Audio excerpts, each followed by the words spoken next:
Hey, what would you do if you got laid off the same week your fourth child was born? Well, that's exactly what happened to my guest today on this show, Dustin Heiner. He had the safest job possible, a job in government IT, and in one 3:30 p.m. Friday meeting, it was all gone. But instead of panicking, that moment lit a fire underneath him, and he realized that he never wanted anyone to ever have control again over feeding his family. So he went all in real estate, buying one rental property after another until he owned more than 30 properties, all producing $500 a month in true cash flow, even after vacancies, repairs, property management, etc. So on this episode, we're going to talk about how Dustin built his business backwards at first and what he learned the hard way. We're also going to talk about the number one question you should be asking any property manager first before you even pick a market, before you ever even buy a property. We're going to talk about why passive income really isn't just a buzzword, how it actually works, and how you can actually make your cash flow, your passive income, actually spendable cash that you can actually use. And then finally, we're going to talk about why he says you are worth more than any paycheck that you will ever earn. So here's the real question, guys. Could you do the same as what Dustin did? Could you turn the scariest day of your life into the most profitable decision you've ever made? So if you've ever felt like, you know what, you're just one pink slip away from disaster, this episode could completely change the way you look at income, wealth, and freedom. So stick around, and by the end of this episode, you might never look at your paycheck the same way again. Enjoy the show. Hey guys, welcome. This is the Real Estate Investing Mastery Show. Glad you're here. Got a special guest. His name is Dustin Heiner. Now, if you've been in the real estate investing world through podcasts and all of that, and for a long time, I've always gone to iTunes when I used to care about rankings, and maybe I still do. That's why I'm bringing it up. But I would search for real estate investing, and this guy, Dustin, was always number one. And for years and years, I've just wondered, man, this guy's really cool. He talks about passive income. And finally, a mutual friend introduced us recently. And so it was good to finally meet this guy, Dustin, and his passion for helping real estate investors find passive income, the easy way, not the complicated way, not the confusing way, not the way where you have to have hundreds and hundreds of apartment buildings. No, it's just real simple passive income for everyday folks like you and me. That is Dustin Heiner. And so I'm glad to finally get Dustin on the show. Dustin, how are you? I'm blessed, Joe. Thank you so much. That's a great introduction. I really appreciate it. But I've been listening to your show. I think I started listening to it back in like 2014-ish, 2014, 2015, right? Yeah, right when I was starting to start mine, I was like, oh, I like Joe's show. But man, it's so great because we make our money through real estate, and I'm successfully unemployed is the term I like to, being retired early. And then now I just hang out with my family, go to the gym every day, and come on podcasts and talk to amazing people like you. So thank you so much for having me on. You know, I wanted to get a t-shirt that said unemployable because you're wearing, those of you can't see, Dustin's wearing a shirt right now, successfully unemployed. And I wanted to get one that said unemployable, but my wife shot that down. She does not like that idea of me wearing that in the grocery store at Sam's Club with her. So good, man. Glad you're here. Dustin, you've been in business for a long, long time. Talk about how you got started into real estate. I think this was in 2005, 2006. Is that right? Yeah, totally. So in 2006, I started investing in real estate, bought one property. I was living in California at the time, and the prices were crazy and the rents were really low, so I couldn't make cash flow. And my goal was to become successfully unemployed or retire earlier, not work for somebody else, financially independent. So I invested in Ohio of all places and didn't know what I was doing, but in the end bought that first property and then started scaling from there. But what really got me into it was something that really shook up my entire life. So let me tell you this quick story of what got me into like where I'm at now, 30 plus properties, apartment complex, and all that sort of stuff. So I am taught, just like everybody, we're all taught this same thing. You go to school, you get good grades. You take those good grades and you go to college or university, get in thousands and tens, 20, $100,000 in debt, and then get a piece of paper called a degree. And then you go shop around to other companies and hopefully get a quote unquote career, and then work 40, 50 years of your life and then retire on 40% of what you managed to save that entire time working at JOB. I like calling it JOB because you're living just over broke working a JOB. But I'm doing that exact same thing, Joe. And so I'm working for a local county government doing IT in California. And so the most stable, secure, risk-free job you could ever think of, government, California, and IT. They're definitely not going away. But I bought one property, and I knew I needed to be an investor, but you know what happens, Joe? Life started getting in the way. My wife and I started having kids, one, two, three, four kids. But this, let me tell you this quick story of what really shoved me into becoming an investor. So when my wife had our fourth child, my daughter, you can see him in the background if you can see this on YouTube. Our fourth child was born, and I went on paternity leave. That's where the dad stays home with the mom, changes poopy diapers and all that good stuff, and bonds with the baby. Well, after 2 weeks, I go back to work. And in that same week, I go back to work on a Friday at 3:30 in the afternoon.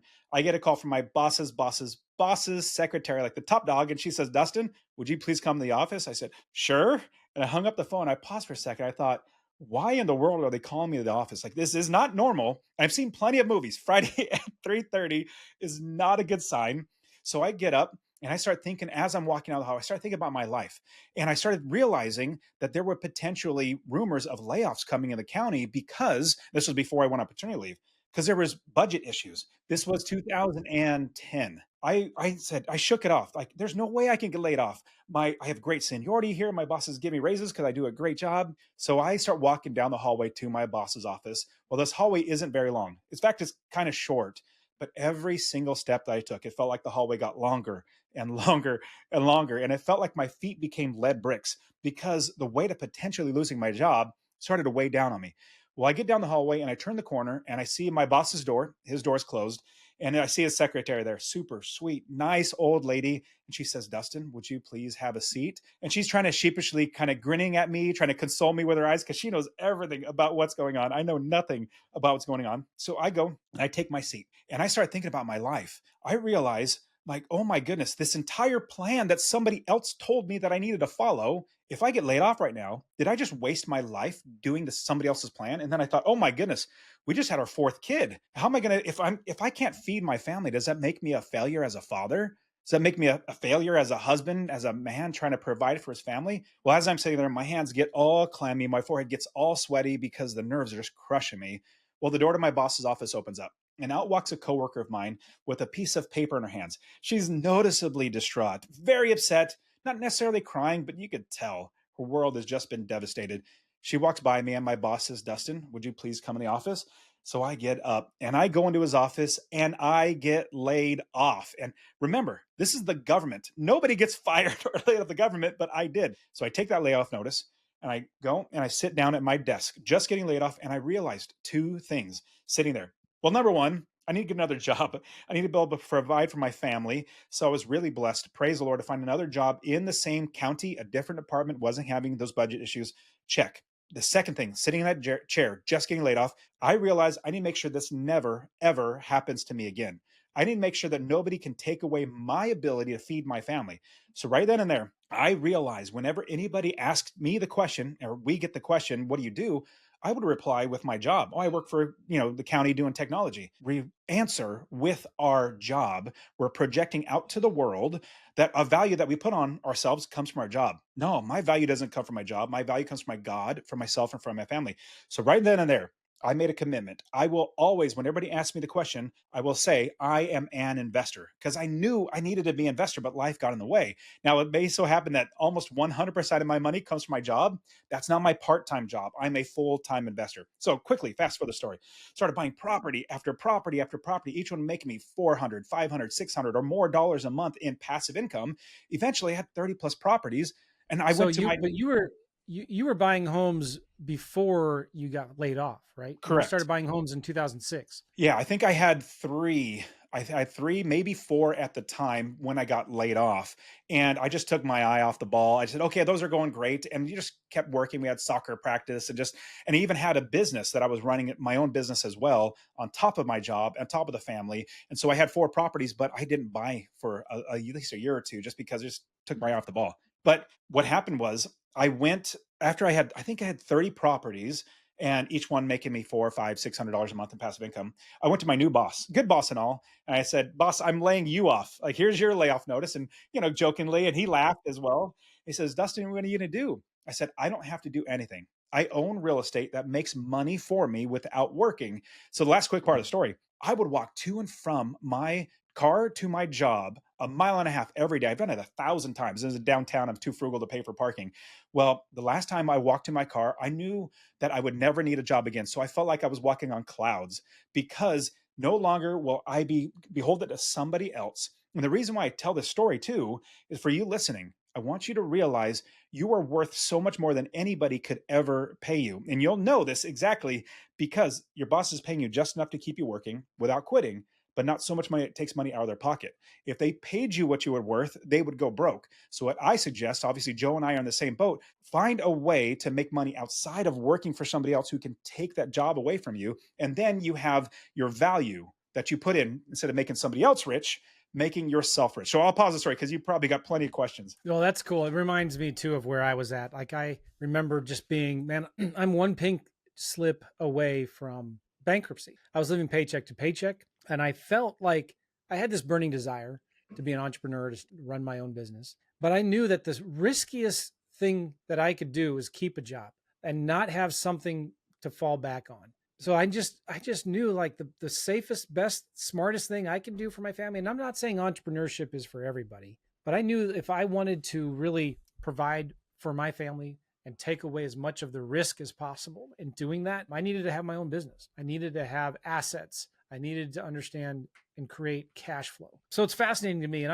I remember back in, because you got started in 2006. That's about when I was getting started thinking about real estate. And at the time, Rich Dad, Poor Dad was a big book at the time, right? The cash flow quadrant, the cash flow board game, and all of that. And there was, you signed up for a real big, expensive coaching program back then in 05, 06, right? Talk about that a little bit.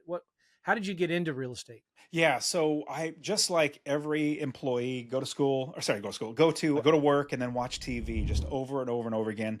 And you watch TV and eventually you get a late night infomercial where the guru, quote unquote guru comes on and says, "Hey, we're coming to your town, a free 2 hour seminar." So I went to that free 2 hour seminar, but it was terrible. All hype, all sales pitch. Now run to the back. It's normally $1 billion, but it's like 10,000, 20,000, 30. What I can't remember what it was. But then it was also for a 2 day seminar where they wanted even more money, like 80 grand out of me. And I was like, I don't even have that much money. So I couldn't. But I took what little they taught me in those little bits of all the money that they took out of me, what little, tiny little bit that they taught me. And I bought one property in Ohio. But here's the thing. When I bought that property in Ohio, my property manager started stealing from me within 6 months because I didn't know what I was doing. And I was following what they said. Gurus, what they'll tell you, oh, just find a property anywhere in the country, run the numbers, make sure you're going to be making a little bit of money in passive income, but you're going to get appreciation and you're going to love appreciation, which I don't invest for appreciation ever. It's great. I'm going to hold on these properties though. I'm going to give these to my kids in generational wealth. They'll get stepped up basis, which means they're not going to pay taxes on it. It's going to be amazing. But what happened was I followed what they were telling me. So here's and you know this, but for the people listening, I'm going to give you the wrong way that all these gurus will tell you, but then you'll quickly forget it. Joe and I will help you know the right way. So they said, find a property anywhere in the country, run the numbers, and you're going to get appreciation. That's what you're going to love. Then they say, now spend thousands of dollars to buy the property, spend thousands of dollars to fix up the property, then try to find a tenant, and then try to find a property manager. Well, in my opinion, that's backwards, literally backwards. What we do, and actually, before I get there, people have come to me. I've coached thousands of people just like you, just love helping people. And people have come to me and say, Dustin, I bought a house and then spent all this money, fix it up, try to find a tenant, couldn't, and then try to find a property manager and I couldn't. And everyone I called, they said, I will not manage it because I'll get shot there. I'm like, oh yeah, you don't have an asset anymore. You have a liability. So what I suggest, forget what those quote unquote gurus will tell you. What we do is we build a business first and then we get the experts in that business. Every single city is different. And so we build a business, get the experts. And then instead of calling property managers after you bought it and say, will you manage it? They say no. Before you buy it, you say, hey, property manager, I'm looking at this house, number 1 Happy Street. And tell me about it. Will you rent it or will you manage it? And if they say no, you don't waste your time and money. If they say yes, that you ask them a question. Okay, great. Well, how much will it rent for? What's my clientele like? What's the vacancy factor? Tell me about the area. And you'll know an expert when they reply, oh, yes, I know that street. In fact, we have a house 2 streets down. We were trying to get $1,400 or $1,500 a month. Zillow said we can get 15. We couldn't. We could only get $1,350 for it. So Zillow's not an expert. Who are the experts is those people on the ground. So that's what I did wrong. But the right way now is building the entire business, getting the right people, and they're going to help make sure you buy the right properties, fix them up properly, and get good tenants in there. And they're going to be the ones making you money every single month. Oh, that's really good. Because a lot of times those property managers will actually have properties for you too, won't they? They sure will. And they also have other investors. Like people ask me, well, Dustin, how do you find good properties, either off market or on market? But let's just say off market. Like I have everybody knowing me as an investor. So I get deals sent to me all the time from other investors, even title companies, property managers, Facebook groups, like everybody that is out there, wholesalers, they all know me as an investor. They know my buy box. And so they just send me deals. I love it. Okay, so I've got a bunch of questions. I'm writing this down. You quit by the time you did eventually quit your job. What year was that? 2016. I had 2016. almost 30 properties. Now I have like 35 properties. And honestly, like it's kind of one quick anecdotal thing. Like when I was quitting my job, my wife, she's very risk avoidance. Like her dad was a stay-at-home, or sorry, her dad was a teacher, her mom was a stay-at-home mom. So they no risk tolerance. I've got like so much, tons of risk tolerance. She said, hey, if you're going to quit your job, we need to pay off majority of these loans. I'm like, oh, babe, but if I do, then I can't buy more real estate. She says, I don't care. We have plenty of money coming in. Let's pay off these loans. So I'm blessed now. Majority of my homes are free and clear, and that's just cash flow coming in. And that is what I guess our risk tolerance was. But then with all that cash flow, I just keep buying more and more properties. One quick thing, because I know you got more questions. This year, I just bought 3 properties, 2 for me and my daughter. You can see her right there if you're watching this on YouTube. She's 16 years old. She bought her first property. She got all of her life savings. I taught her just like I've taught thousands of other students. Bought her first property. Is making $315 or $16 every single month. And like even right now in this quote unquote terrible market, I'm buying real estate and my students are buying real estate all the time. Okay, good. I want to ask you a lot of questions about that. So was it easier for you to be able to buy the properties because you had a W-2 job? So it was easier for you to get the loans? At first, yes. And the big reason why, because that W-2, banks are looking at you, especially if you're getting conventional loans, which are the best you can get, 30-year fixed. Those are amazing, lowest interest rates, because banks want to verify that you can work your tail off to pay them back. So at the beginning, yes, it was really, really tough. But I've used at least 20 different creative financing strategies, everything from hard money, private money, soft money, seller financing. I've even gone to a bank and gotten a secured line of credit, which is, or sorry, unsecured line of credit, which is a signature loan. Use that. I've even used a credit card to buy real estate because I know my business. I know. Well, let me give you a quick example. So in the financing idea, people might be saying, "Well, Dustin, isn't it really expensive to borrow money from your credit card?" I'm like, "Yes, but here's what you realize. Let's say you had a candy bar business where you knew all day, every day, you can sell a candy bar for $1, but it cost you 50 cents to buy that candy bar. Well, you'd be thinking, I want to buy as many candy bars as I can because I could sell them for 50 cents and make 50 cents every, or $1, make 50 cents every time. Great thing about real estate investing. Let's say you didn't have 50 cents, but it costs you 25 cents to borrow 50 cents. You're out of pocket 75 cents, and then you sell it for $1. You make 25 cents every single time. You're thinking, how do I borrow more money? That's the same thing with real estate investing. As long as you account for all your expenses and then you borrow money, use leverage or use other people's money. Access to capital is another way to say it, but you account for those expenses, even a high interest rate. And here's the thing, I am actually sad that interest rates are going down. And people are, that blows their mind. Like, aren't you, all right, don't you want them to go down? I said, no, I want them to go up, because what happens is, who is our competition as real estate investors? It's not other investors, it's homeowners. They're the ones that fall in love with the property. They're the ones that way overpay for the property. And so when interest rates go up, they get priced out of the market. And I don't pay my interest. In fact, I'll say it this way, and you definitely would appreciate this. I don't pay my taxes on any of my properties. I don't pay the mortgage. I don't pay for repairs. I don't pay for property managers, meaning I don't have to get a job to pay for that. My tenants pay for all that. Now, fast forward to back to your question about getting financing with the W-2, it's very helpful. But with all the strategies now that you and I both know, all these creative strategies, I've done 20 different creative strategies. Even just a DSCR loan, a debt service coverage ratio loan, is absolutely amazing. You don't even need a W-2 because the property, as long as it makes money and the bank gets paid and you get paid, they'll give you that loan. It's absolutely amazing. And so I've used at least, like I said, 20 different creative strategies, financing strategies to buy properties. Nice. Okay. I was thinking of a couple of things because you started buying properties in 2006, about 2 years before the market crashed. Did you lose those properties? Do you still own them? Yeah, so I did not lose them. I still own them, and the rents have almost tripled since I bought them. And here's the thing, The people that in 2008 that were, maybe there were real estate investors, but they were hoping for appreciation. You and I probably know lots of people who went bankrupt in 2008 because they were hoping that the values would go up. It'd be like thinking, I'm going to buy this candy bar that I know I can sell for $1 right now. I'm going to buy it for $1.25 because hopefully in the next 5 years I'm going to sell it for $2. Well, if the price goes down because you're hoping it goes up, then you're stuck. I knew the depreciation's icing on the cake.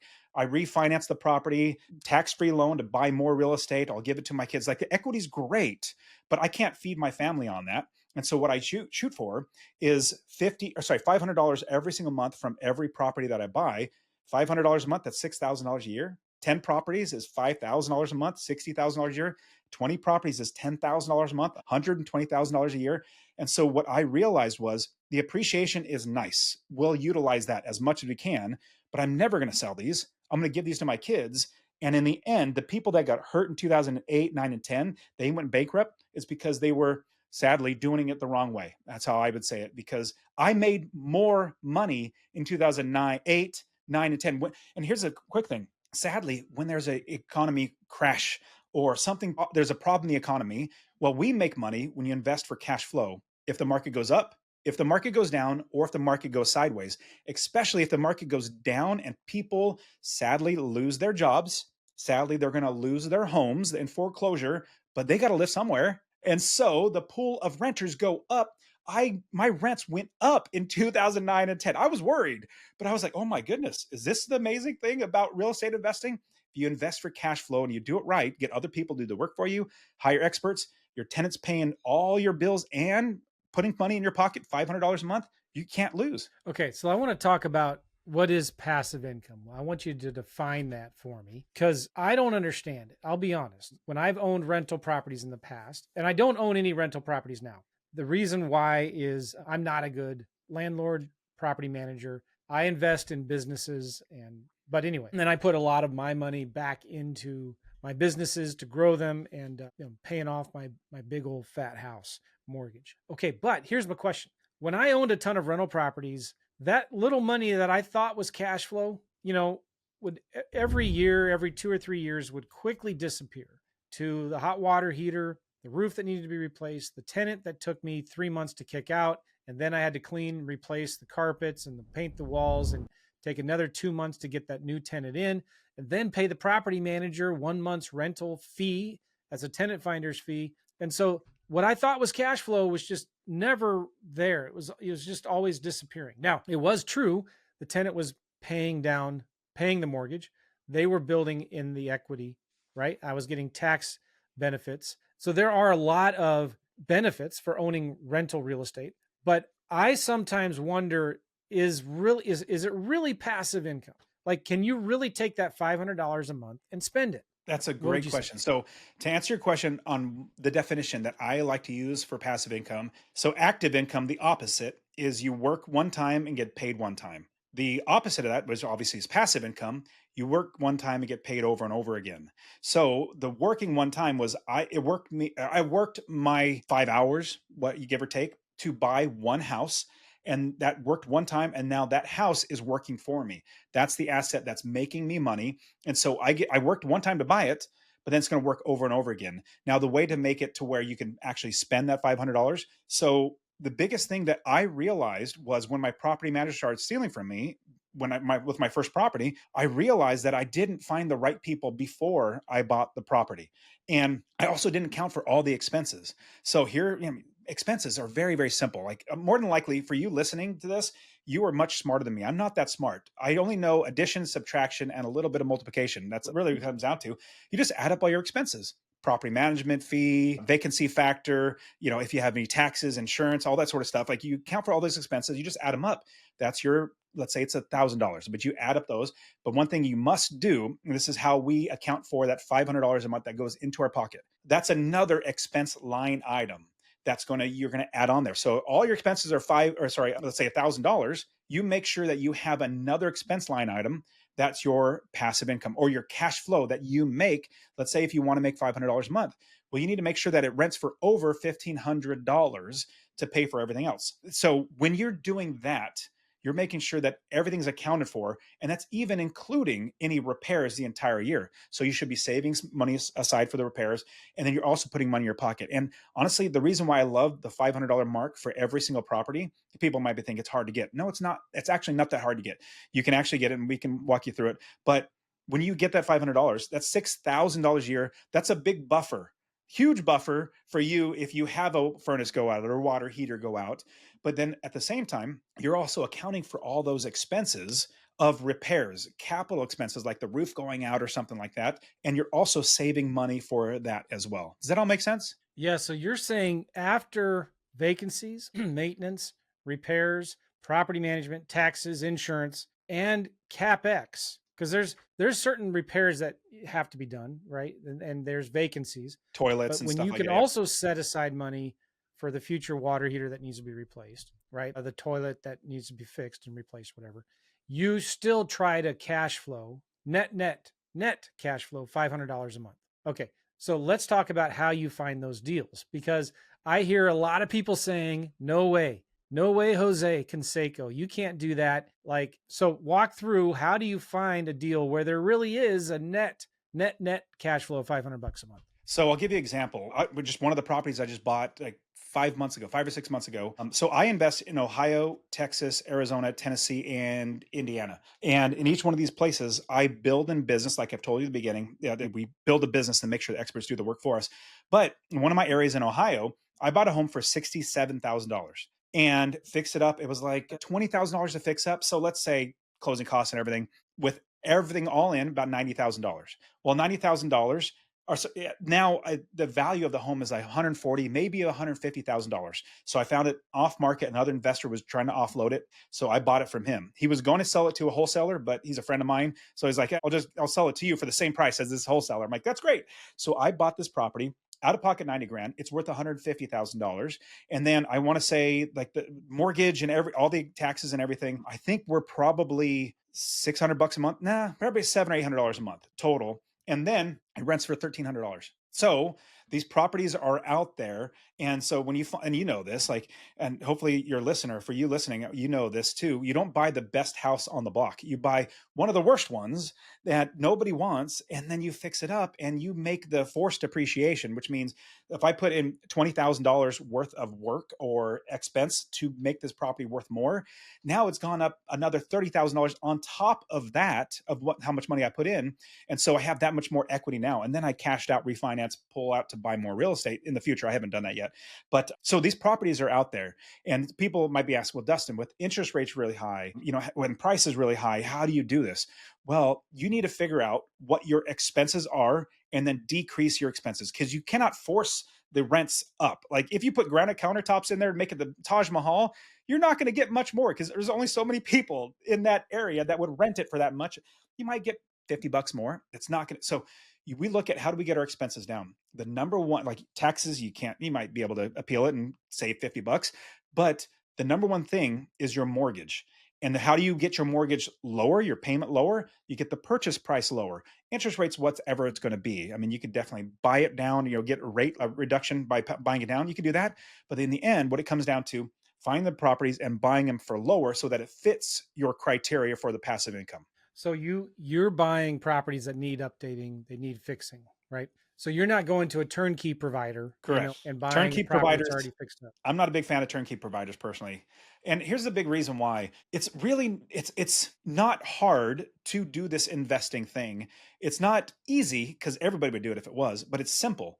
It's really, really simple. If you put a little legwork in the beginning, getting the right people, finding the property managers, I'd look for them first because they're going to be the ones that are going to be managing the property, making you money for the longevity. In fact, I love just getting checks or getting a direct deposit and never talking to my property. I don't want to talk to them. You just run the property, make me money. But if you have other people making sure you're doing the work they're doing the work for you, the property is going to be making you money. And in the end, as you're building up that cash flow, you're like, let's say there's CapExes or stuff like that. Like those are all baked in to your expenses. And I kind of got off track. What was your original question? I went off track with the property manager for a second. The original was like, how are you finding a deal that actually cash flow? And then are you buying deals from turnkey providers? That was the main thing. Just so people know, yes, a turnkey provider is somebody that gets the properties, fixes them up, puts a tenant in them, and then sells it as a package deal to the out-of-state investor from California? So the number one, there's a few reasons, but the number reason why I don't like buying through turnkey companies,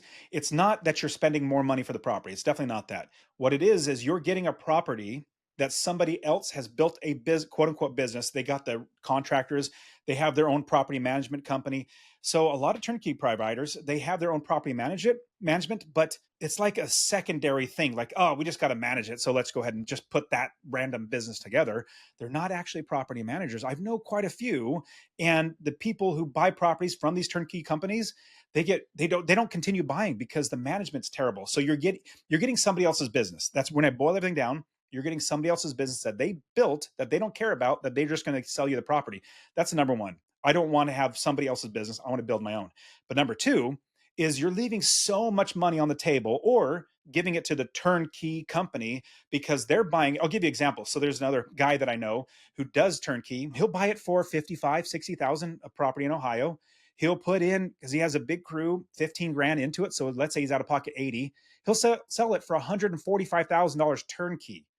He's pocketing 60 grand every single time he gets a property. That's all that money that could be in your pocket. That's how I make the cash flow, is because I buy it just like a turnkey provider would, and I don't do any work. I don't go hammer. I don't do any of that stuff. I say, hey, contractor, got another property for you. Go fix it up. Click, they're done. They run off and they do all the work. Now, the reason why I have those is because the contractors and the right people is I build the business first, vetting all these people. And the reason why my property managers at the very first started stealing from me is because I did not hire well. Let me give you a quick example of what that looks like. So when you build a business, you like, let's say a convenience store. If you're going to start a convenience store, you're not going to sign a lease on a location, open the doors and put a box of candy bars on the ground. You go out of business in 2 seconds. But what you would do is you would build the business first. You get the gondolas. Those are the shelving units. All the candy bars go on, the countertops, cold storage, bank accounts, cash registers, insurance, employees, everything in the business before you buy any inventory. Then once that entire thing's built, then you buy the inventory and put it into your business. Same thing with real estate investing. We build the entire business, get everybody in the business, and then our properties are our inventory that we put into the business. Now with turnkey, or having somebody else do all that work, they're building that business and giving it to you. You don't know what you're getting. But at the same time, you would be able to capture, let's say I bought it for $67,000, and then it was at the time worth maybe about 110 just as it sits. So I bought it for 67,000. I captured what, let's be generous, $30,000 in equity, but then I put 20 grand into it. Now it's worth 150. So that's another 40 grand on top of that. And so when you piece everything together, if you build your own business, you'll have the experts doing the work for you. And people will send you deals. I get deals all the time, and I don't need a turnkey provider because I did all the work up front. And it's really not that much work. It's just a couple phone calls and you're vetting the right people. Okay, so what kind of homes are you buying? What's your preference? I love homes that are 3 bedroom, 2 bath, 1,200 to maybe 1,700 square feet. Not too small that families don't want to live there. Not too large that I have extra walls to paint, extra electrical sockets, and extra bathrooms to repair. But these are the homes. I love it. It's like a cookie cutter type home. They're the homes that everybody either wants to rent, or if I ever want to sell it, they want to buy it. They're everywhere. And the best tenants you will ever get are either grandmas, because they never move, or families that have kids that go to school right down the street. Parents work right down the street. They have a community there. Maybe their church is right there. They don't move very often. Who are the worst tenants? Single adult males, like 25-year-olds. They'll leave a microwave and a couch and they'll leave. You want people that are going to love the property. I don't say love. That's kind of a harsh or too flowery. They're going to be living in there for a long time, I guess I would say, because who's going to love something that they rent? But at the same time, they're not going to want to move very, very easily because they have their life built around that house. And I don't want them to ever move. So I keep the rents just a little bit lower so it's not enticing them to move to something else. And so would you say they're Class B, Class C, Class D type of neighborhoods? So to get started, getting in the Class D is really difficult. Not buying. Anybody can buy it. In fact, it's how a lot of people get hurt, because they buy a Class D and it's a crime-ridden area. Nobody's going to manage it, and that's terrible. It's easier just to buy that, but to make money, you're not going to be able to do it. I would suggest, if you're just getting started, look for the C class areas.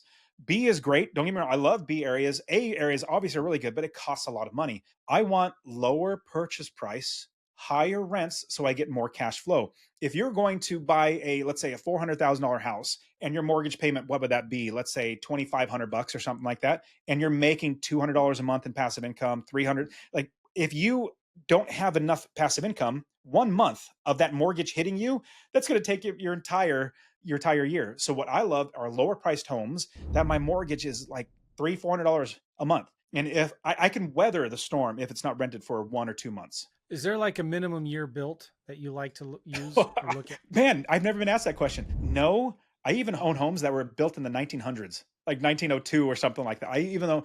But here's the thing, back then they were built very, very well. Now, we're always gonna have to realize this. So this area, when I first got started, again, I didn't know what I was doing. It was a D area, definitely a D area. When you buy it for a lower dollar amount, your repairs are gonna be a lot more. If you buy it for a higher dollar amount, your repairs are gonna be a lot lower. So you gotta understand that business model.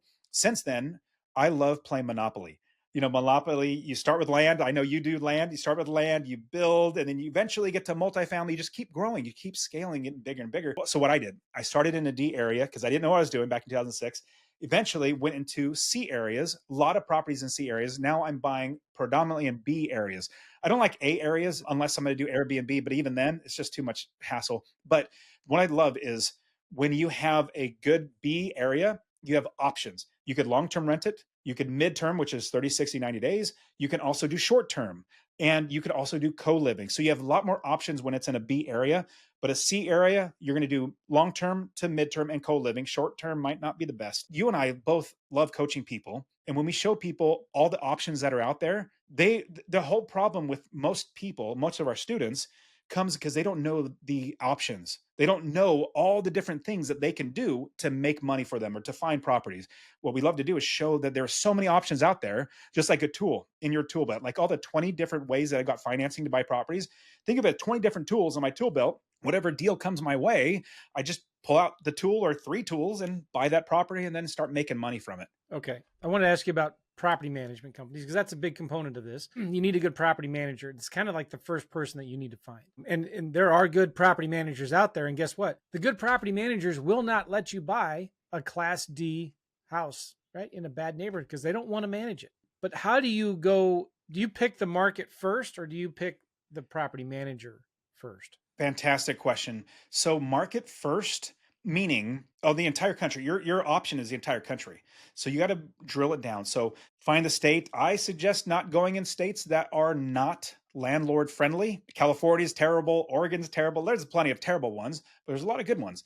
And so drill down number one, this market, which would be the state, and then start drilling it down to a specific city. If I'm going to build a business, I want to find a city that has lots of homes and lots of property managers that I can pick from. So if you find some tiny town that has maybe like 3 properties there, you may have 1 property manager to choose from. It's not going to be that great. So I like start with the city, then state, then drill down to a city that has a lot of inventory. Remember, properties are inventory. So lots of inventory. Lots of inventory means there are lots of potential property managers. So once I see a specific city, I'll give you an example. A lot of my students are investing in Birmingham, Alabama right now. It's a big city. And so there are lots of property managers to choose from.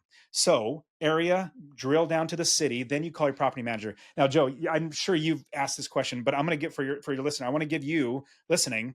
I'm going to give you the best question you will ever ask anybody in this real estate investing business. This is like coaching stuff that you have to know this. So drill down, you find a great city. You're like, oh man, this looks like a great city. I don't live there, but where's the crime? Where's the bad areas? Where are the good areas?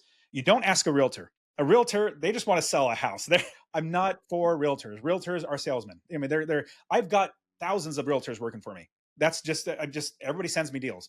But my property managers, those are the ones that are going to make sure that you buy the right home in the right area. But here's the number one question. Number one question you're ever going to ask a property manager. If you were to invest your money right now in this city, where would you invest your money? They'll tell you exactly the right areas that are the best places that have the highest cash flow, lowest crime, that would be great for you to invest in. I have asked the opposite. I have asked, where should I not buy real estate in this city? And some property managers said, oh, I don't want to get discrimination, so I'm not going to say that. Oh, let me change it. Let me say, where's the best place that you would put your money? So your property managers, they're going to make sure, because like I said, experts, we don't live there. Zillow's not an expert. Redfin, Trulia, like all those, they're just databases. ChatGPT, they're all just companies that have no clue what the experts know. So you find the right expert, they're going to make sure that you buy the right properties in the right areas. That's a great question. I love it. It reminds me when we were in Italy, somebody gave us some advice, a taxi driver. We were asking him, where are the good restaurants? No, let me rewind. Somebody told us before we got there, if you want to find a good restaurant in Italy, ask somebody local, where would you take your grandmother to go eat? And so we asked a taxi driver that question. He's like, oh my, he couldn't believe that was such a good question. And he told us, I would tell you exactly where to go. And he sent us to this place that was off the beaten trail in Rome. There were no tourists in there. It was kind of sketchy. But we went into this place and it was amazing. The food was so good. And when the owner of the restaurant came out, because he was kind of surprised to see tourists in there, I guess. And he said, how did you find this place? And we told him, a taxi driver, when we asked him that question. And it was the greatest compliment that he could have ever gotten. He was so excited. He gave us a bunch of free bruschetta. That's a really important question to ask. I like it. Okay, so I want to ask you more questions. You were talking about short-term rental, co-living, midterm, long-term. It's getting harder and harder to do Airbnb in a lot of cities these days. Co-living means you're renting it out by the room. Are you starting to see more cities and neighborhoods passing laws against co-living? Are they going after that now also? So Airbnb, obviously short term, you know that they're passing laws, especially big cities. They're doing that. The way around that is right now co-living and midterm. Midterm is fantastic. I have midterm properties. They make me a lot of money. So if I were to pick personally between short term and midterm, definitely midterm. Now laws for co-living, I have not seen any laws for co-living yet. I have not. Now, if they did pass laws for co-living, they have to realize the type of also the co-living that they're going to have to affect: senior living facilities, halfway houses, like sober living places. So they're going to have to really think hard about co-living. What do you prefer, co-living or midterm rental? Now, midterm for you is what, month to month? Is that what it is? 30, 60, 90 days. Yeah, usually the most people normally stay would be 90 days. But here's a great one I'll quickly say, but I'll tell which one I prefer. I had somebody stay 90 days. It was a company. They put their employees in there and then they said, hey, can we just sign a lease with you for the same price for 12 months instead of going through Airbnb and save some money? I'm like, absolutely. And so 12 months, yeah, I could long-term rent it for 2,100 maybe at most. I'm getting 3,600 bucks for it. So it's amazing. So what's the difference in rent that you would get if it was a long-term rental versus midterm? What's the difference in rent? So, well, you have to furnish it. That's one thing with the midterm, Sure. short-term. Co-living, you have to furnish certain areas. But anyways, what I found long-term is the least amount of work, least hassle, and I love long-term. In fact, 80% of my portfolio is long-term. The other balance are midterm and short-term. And so what I look at is long-term, I'm going to rent it at minimum, or I'm thinking one specific house that I have right now. And this is indicative of most places in the amount of cash flow or the amount of money you can rent it for. So $2,000 is probably, maybe 2,100 is probably top, but per month that I can rent it for long-term. Not furnishing it, they take care of all. Now the other expenses are, if you do co-living or midterm, short-term, you have to account for the internet, you have to account for water, sewer, all that sort of stuff, those expenses. So the expenses are a little higher.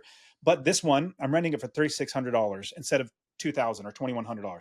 So let's just say $1,500 more doing a midterm than a long-term, but my expenses are probably about $300 to $400 a month maximum. So I'm making $1,000 more doing midterm at minimum than I would a long-term. Do you manage the midterm rentals yourself, or do you still use a property management company for that? This one, the one that I have right now is a midterm. I manage myself because it's been fantastic. I was going to hire a property manager, but I just put it on Airbnb and somebody took it and it just was easy for me to do it. But for the midterm and short term, I would much rather, and co-living too, hire somebody else. I don't have time. I'm not a good landlord. I don't want to deal with any of that stuff. In fact, I'm more of like, I was such a pushover in the beginning, 2006, 7, and 8. I had people staying in my home for so long. Oh, my son got arrested for the second time this month and I can't make the, it's like, it's just what happens. Let me ask you about that. I had a friend in a mastermind at one time who owned a bunch of rental properties, and they had the hardest time finding good property management. And so they just decided, you know what, we're going to hire somebody full-time. I don't know, they maybe had 50, 70 doors. And they just hired a full-time assistant.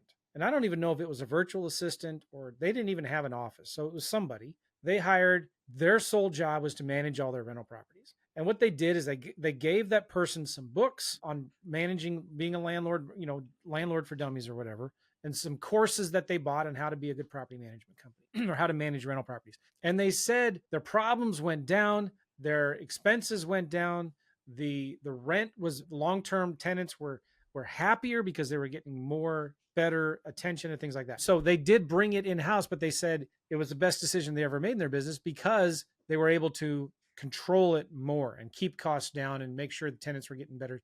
Like, with a property management, sometimes somebody calls because there's a leak and it may not get any attention for 3 or 4 days. Have you ever thought about that? Maybe doing property management in-house with just a full-time dedicated assistant? I have. So all my, so 35 properties or however many I have, they're spread out. And so in certain areas I have, so economies of scale. So if I hired somebody for like one area has like 10 properties or 8, 9, 10 or something like that, it's not enough for a full-time person, but it's a great idea. Like if you have 50 properties in one area, 100%, you should absolutely hire somebody.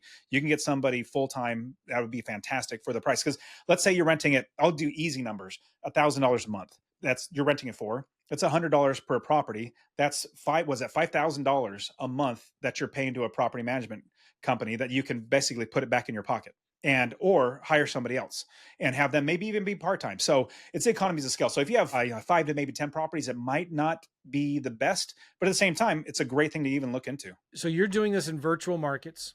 You're buying and owning rental properties in 4 or 5 different markets. And all of them because keep your question. So out of all the properties that I own, I've only seen one of them. I've only seen one of them physically. That was the first one I ever bought. All of them, I buy them sight unseen, but I get pictures and experts sending me all the information.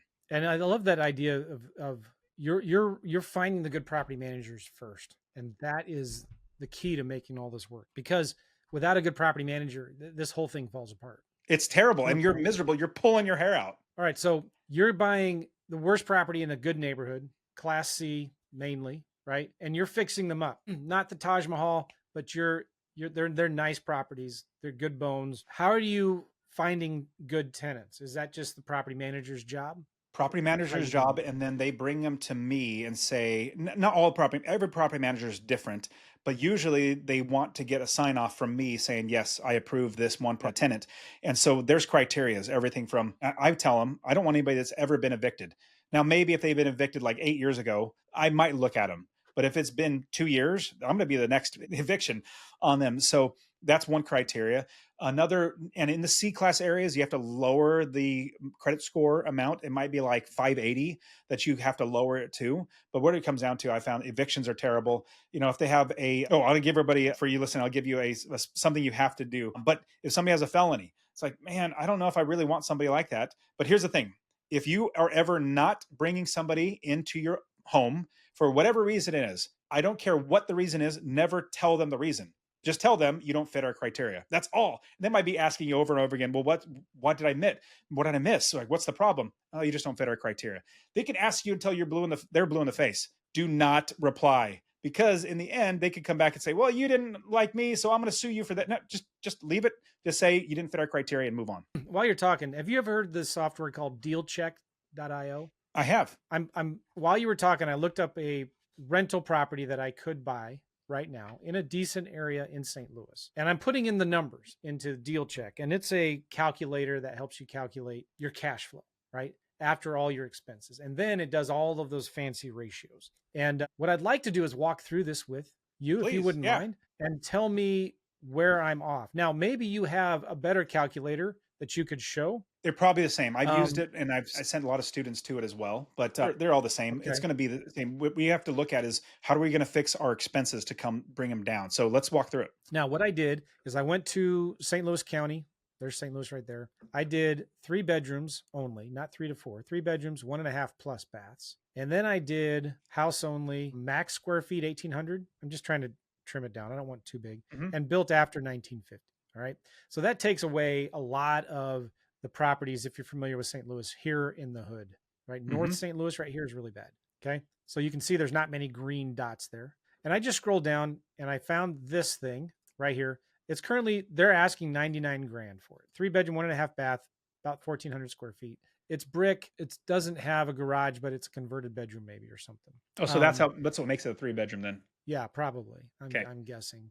And it needs obviously work. But it's been on the market for 208 days. So it's way overpriced. And so, but I know this area well enough. It's a good rental area. It's a good Class C neighborhood. And brick houses tend to, in the St. Louis area, tend to be more desirable, right? So I went into Zillow and looked at the rent Zestimate just to see what this property would rent for. And it's been on the market for a long time. Scroll down. Has So it they're been just rented before? obviously, On the price history, let's scroll down and see if there's any. Hit show more. Let's see if there ever had been rented. Okay, no, it doesn't. Sometimes if it's been rented and is shown on the MLS as a rented, it'll show you yeah, how much they're asking for. So I'd yeah. question, like, what do you think? Like, I know that area's just somewhat okay. 1,500 sounds expensive for that area. Well, rents have been going up. Let me open up a map here and zoom out so you can kind of see where it is in the St. Louis area. Okay. I see It's it. kind of borderline, pretty much, depending on the investor,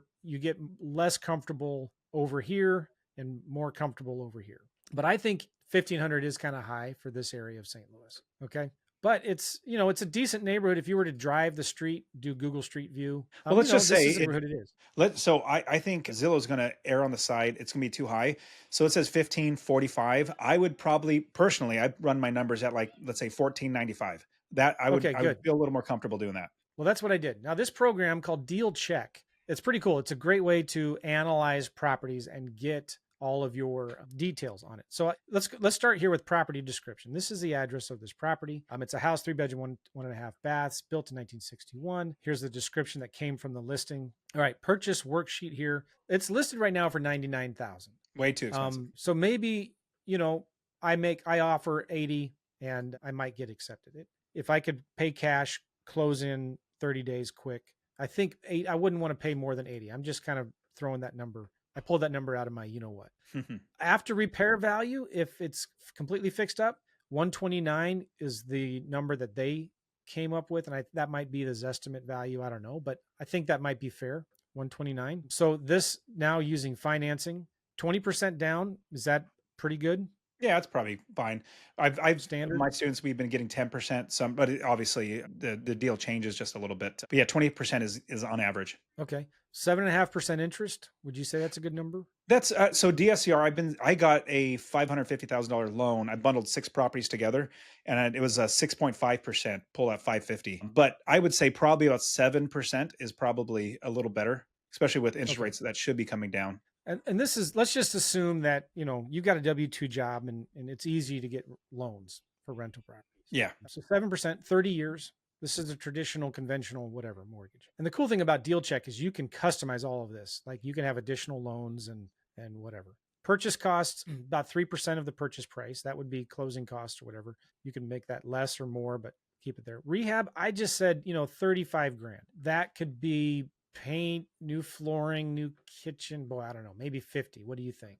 Just no, I wouldn't. I'd say I would probably put $20,000 into it. You don't need it to be the best, because you need it rent ready. You need it to be the average rent. Flooring looks like it's probably pretty decent. Paint the walls. Yeah. If it's 1,300 square feet, let's say 1,400 square feet, about $2 a square foot, so about $2,500 to paint everything. Flooring looks somewhat decent. Kitchen, you don't need to replace the kitchen. Like if we're flipping it or wholesaling it, to this kitchen? I would just clean it up. I just clean it up, really. Just clean, but it's like clean it really, really well. But the cabinets look fine. The tenant's going to rent it just fine. Paint everything. Okay, so you wouldn't replace anything in the kitchen. You wouldn't replace the cabinets. No, I wouldn't. Basement. I'd say at most you're going to be $15,000 to $20,000 on this property because of the condition it is in right now. Let's say 20,000 in rehab. I'll do 5% overrun, which is what, $5,000? No, 10% is $2,000. So that's $1,000 overrun. Let's say gross rent $14.95 a month. What would you figure for that's high. 10%. That's pretty high. It should be around 6 to 7% at most. All right, let's do 6%. So that would be, let me get a calculator here. $14.95 times 0.06. That'd be $90 a month times 12. That'd be $1,076 a year. And you think that's enough? I think so. And here's another thing too. The property manager will know better what the rate you should put in there. Yeah, sure. And you could even just, if we had the time here, I would go to Zillow and look to see what other properties are renting for in that area, right? And the cool thing too is Deal Check will give you recent rental comps in this area. They do their own rent cast the average listed rent. So they're estimating 1,500, and you can look at each of these individual properties here. But yeah, some are less, some are more. Okay, let me go back to this property, a purchase worksheet. Okay, $14.95 a month in rent, 6% vacancy. We're not no other income. Operating expenses. You can edit. These are all itemized. So this filled in. There's 1,800 a year in taxes. Insurance, maybe 500 a year. Does that Sounds sound about maybe right. approximate? Yep. Property management, 10%. Oh yeah. Sorry. Did I Yes, lose you? 10%. And then maintenance Okay, and good. capital expenditures, 10% each. That's pretty high. I do 10% both maintenance and so 5% for each of those. That's what I would put in there. Okay. So maintenance would be, if it's renting for $14.95 times 0.05, that'd be $75 a month. You're setting aside for maintenance that is needed in that year. And that Yeah. times 12, that's about $900 a year you're setting aside for any maintenance and repairs for that property. Is that Hmm. enough, do you feel? Yes, I do. Okay. And you're also saving $900 a month for future capital expenditures. So after 2 years, you'd have about $1,800. After 4 years in that pot, you would have about $3,600 after 4 years in your CapEx account savings for this property. So is $3,500 enough, do you think, for 4 years for capital expenditures? I think so, especially when you buy the property, you're going to see, what's the water heater like? If a water heater is on its last leg, more than likely you'll replace it. And I would suggest getting the seller to pay for it by getting a credit. Say, hey, the water heater Yeah. is going out, and you get me credit for it, or the roof's going out. It's got 2-year life on it. I need to get a credit for the roof. Look at the big mechanical type things that are cap expenses and try to get those paid for by the seller when you buy it. Okay, good. So then for you personally, like, do you actually have a savings account for, like you read the book Profit First, right? Do you set aside money for vacancies, maintenance, and CapEx? So at first I did when I had, let's say, 5, 10 plus properties. Now with 30 plus properties and hotels and apartments that I invest in, we have so much money coming in. And basically it's a big, big account that we keep all of our money, and I dip into it, buy real estate, and then I replenish it. And so now I don't, but it comes like, you don't need $5,000 per unit or per property that's stored. If you have 10 properties, it's $50,000. You're Yeah. more than likely, you're not going to be able to need, or you're not going to need that at all. You're going to need maybe, let's say 20 grand, even 10, 15 grand. Like in 1 month, you're not going to get every single roof go out, every single furnace go out. So it's going to be replenishing. Yeah. So this is it kind of depends on how much money they kind of already have on the side, right? Correct. So, but if you're just starting out, what would you recommend to somebody? To 5% for maintenance and capital expenditures? That's what I tell my for, students. Yeah, capital expenses 5%, maintenance 5%, and then more than likely when you buy the property, you're going to be doing very well in getting it fixed up first. Meaning, like I said, furnace, Yeah. water heater. If they're on their last leg, you get the seller to pay for it with a credit, things like that. The reason why I'm harping on this is so important to me, because one of the biggest reasons why I got into so much trouble when the market crashed is I didn't have any margin for error. Like every rental property I had, I was spending all that cash flow. And I was also doing stupid stuff like doing cash out refinances, taking profit early out of a deal, borrowing too much money from private investors. Like that's a whole thing. But I did not have any money set aside for vacancies. And so all of a sudden, after 2-3 months of vacancies, I'm freaking out. I'm robbing Peter to pay Paul. I just needed anybody who could fog a mirror, and I would take the first person in that could just pay me a first month's rent. I didn't even And that makes it worse. And then I kept on getting worse and worse and worse and worse tenants. Just kept on spiraling. So this is so important. I would just throw this out there for people wanting to buy rental properties. You have to set aside this money for future vacancies and repairs. Absolutely. 100%. Maintenance and capital expenditures don't, like, I have a lot of money just stored up that whenever there's problems, we have that money to make things. Now with so many properties now, with my property managers, I don't even send checks anymore. They just take it out of the rents that they've already collected. And so I never really have expenses coming out anymore. Yeah. Okay. Makes sense. Now, do you factor in, you said you don't count on appreciation, but do you factor that in your No, long-term I don't even care about that. I mean, it's great. Don't get me wrong. I love the appreciation, but I don't factor it. I don't bother at seeing what it's going to go to. Especially C classes. It takes a long time for them to appreciate as opposed to B and A classes. But the homes that I bought in 2006 to 2010, they're double, if not triple, what I bought it for. So it's great, but it's not something I personally care about. I feel 3% is good for this area. And we'll keep that sounds good. 2% income increase, 2% expenses increase every year. And if and when I sell it, I'm going to pay about 6% of the sales price. You can write off depreciation. I don't understand this. That's why I have CPAs, but that's going to factor into this. And you can even factor in long-term refinance. All right, so here's property analysis. This says it's going to cash flow. I'm going to need $39,000 to buy this property. Like that's my purchase price, closing costs, and rehab. This will cash flow 493 a month, cap rate 13.8%, cash on cash return in my first year. I believe that's what that is, 15%. Do you feel like, does that sound about right to you? Yeah, it does. It does, especially for the rent amount. That's the number one thing is getting the expenses lower, but you can't change the rent amount. Even if you put in like $100,000 to fix it up, it's not going to raise the rent that much. So it does seem like that's a pretty good number. Now, this is all predicated on me buying it for 80, right? So let's say I buy it for 90,000. It's right now listed for 99,000. And let's say the rehab is 25,000 and the rent is actually 1395. You can get hurt if you're not doing it right, 100%. Yeah. And let's say you stay with the vacancy, okay?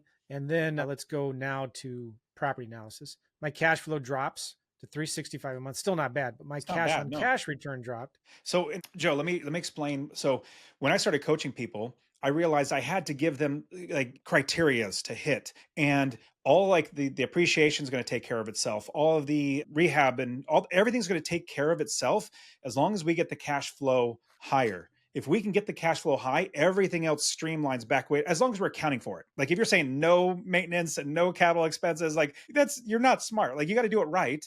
But as long as we're hitting our cash flow and make sure that we have the right percentages in there, it's going to be very hard to lose because the cash flow is so great. Like right now, even with a higher purchase price, if it still rents for the same amount, you're going to be making close to $400 a month. That's not bad. Now, a lot of people might say, like, for me, whenever I've looked at this before, I've always done 8 to 10% vacancies, right?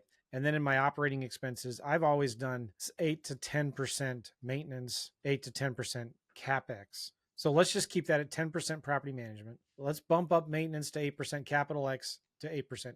And let's see what that does to the numbers. If I go back property analysis here. So now my cash flow is 283 because I'm setting aside more money in my savings account for future vacancies and maintenance and repairs and all that. But at the same time, Joe, and you know this, like if you don't spend it, let's say after a year or 2 years, you've got $5,000 per property, then that's just money back in your pocket. We're just making sure we're accounting for worst case scenario. That's the number one thing. Yeah. We don't want to get stuck. We're like, oh my goodness, now I'm negative every single month. We don't want that. We want the worst case scenario in our numbers before we buy the property. So, but would you say to somebody just getting started, hey, don't, I know you don't care about appreciation, but would you also tell them, listen, you're getting quote unquote $283 in cash flow, but when you're just starting out, don't even think about that. Like, don't count on that. Don't think that if I want to quit my job and I want to make, $10,000 a month to quit my job, don't take $10,000 divided by 283. So that means I need to get 35 of these homes. Because I'm just wondering, again, I'm wrestling with this. Can I really spend that $283 in cash flow? For me personally, yes. And since 2006, that's what we fed our family. That's how I quit my job. So the big thing for us was making sure that we have the right tenants in place, and how to do that is getting the right property managers. It all goes back to what you said, the property managers. They're key. If you do not have a good property manager, and remember, my property manager started stealing from me within 6 months of buying my first property, which was terrible. But getting that idea or analogy of a convenience store, let's say you're building a brick and mortar business, you do all the work to build the business, you get your inventory, you start doing things, and then you look across the street and say, hey, you have a pulse? You want to be a manager? Come on in here. And, you're not going to do that. You're going to interview many, many people to make sure you get the right person in place to run the business. Okay. Let's keep on going through this, because you might think, guys listening to this, man, $283, that's bad. Well, okay, maybe it's not great. It's not $500 a month, but this is one of the really powerful things about owning rental property long-term. If you check this out, I remember reading the Rich Dad, Poor Dad, and one of the metrics that he talks about is cash on cash return, which is the yearly cash flow divided by the total cash invested. And he recommended, I think in the book, I don't remember, it's been so long, 10% is a good number to shoot for, right? That's 10% return on your cash in that first year. But that's not the only thing you should look at. There's cap rates, obviously, and return on equity, yada, yada, yada. And the cool thing about Deal Check too, by the way, is you can have different criteria. You can do a 1% rule, cash flow greater than a rule, cash on cash return. But check this out, buy and hold projections. If you hold this thing for 30 years, scroll down, your cash flow month to month is that, but this also factors in the equity you have built up. So at the 30 years, you've got $313,000 in equity. Mortgage is gone. Shows you, say again, sorry. Mortgage is gone. Your tenants paid that off. Yeah. Mortgage is gone. Your total profit, 440. This is just one property. And these are all the And financial ratios. your rents go up over time. I guarantee your rent will double Yeah. in 30 twice over. So if you, let's say you rent 1,500, it will double at least one time to where you're getting $3,000 a month in rents from this one property in 30 years. Yeah. And your So in 30 expenses don't years, keep going up. Your expenses are basically the same and or go down once the mortgage is paid off. well, the operating expenses, I think, are we had those going up at 2% a year, I think is what we did. That's going to be taxes. That sounds right. So whatever.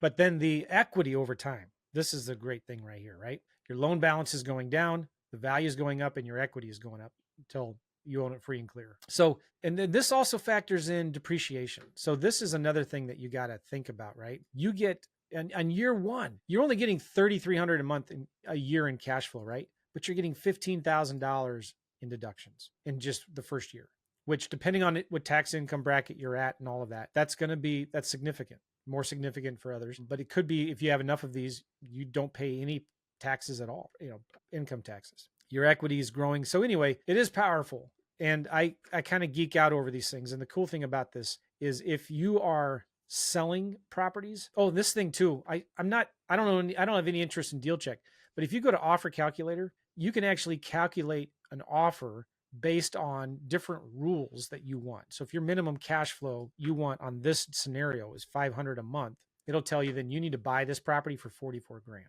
If you want to do the 1% rule, you need to buy it for that. If you want minimum of 15% cash on cash return, well, that number is limited by the cash flow. So let's say your minimum cash flow instead is right here, 300 a month.